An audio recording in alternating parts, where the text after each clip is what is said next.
పరకామణి వ్యవహారంలో సతీష్ కుమార్ మరణం. ఆ రోజున హంగామా, ఈ రోజు వరకు హంగామా అది అక్కడే అయిపోయింది. ఏంటది? ఆయన ఆత్మహత్య చేసుకున్నారా? ప్రమాదవశాత్తు మరణించారా? హత్య చేయబడ్డారా? హత్య చేయబడ్డారని పేపర్‌లో ముందు హడావిడి చేశారు. డిబేట్లు చేసేశారు. ప్రెస్ మీట్లు పెట్టేసేశారు.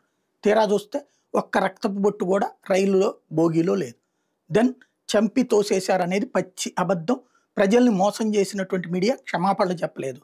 అదే సందర్భంలో నువ్వు మర్డర్ చేశావని చెప్పి వైసీపీను క్షమాపణ చెప్పలేదు. ఇద్దరు కలిసి మర్డర్ జరిగిందన్నటువంటిది మాత్రం ప్రజల్లో ఒక నమ్మకాన్ని కలిగించారు. తీరా చూస్తే ఆ మరణం అన్నటువంటి దాంట్లో ఏదో గొడ్డలతో పొడి చేశారు లాంటివి కూడా చేసుకొచ్చారు.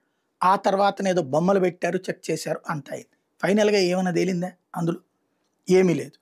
ఇప్పుడు ఆ కేసులో ఇక ఏవిఎస్ఓగా ఉన్నటువంటి ఆయన మరణించారు కాబట్టి ఇప్పుడు ఇక గిరిధర్ ఎవరైతే ఆ రోజున ఉన్నటువంటి విజిఓ విజిలెన్స్ ఆఫీసర్ని ఇప్పుడు విచారిస్తున్నారు.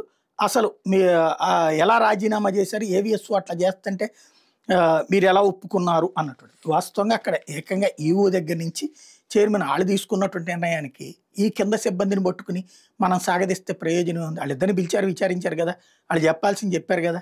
What next?